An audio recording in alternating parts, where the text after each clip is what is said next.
Namaste, welcome to Monday Bytes from ChitraCars. Today we are talking about driving your car in the night and be safe. Number 4, you should wear anti-glare glasses because when you are driving in the city or in the highway, the opposite glare comes to your eyes and it distracts you. So if you put an anti-glare spectacles or glasses where it is more effective for you to drive safer in the car. And the number 5 is you should make sure that you not go on speed.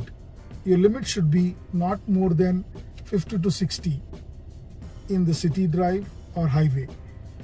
You should plan up your driving, your destination that you will reach little longer when you're driving in the night.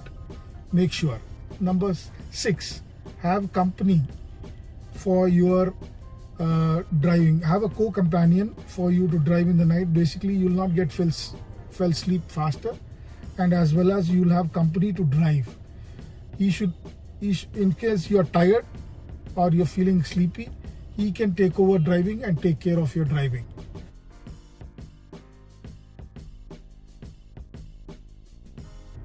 Happy driving, safe driving, and safe night driving. Think of cars, think ChitraCars. Thank you.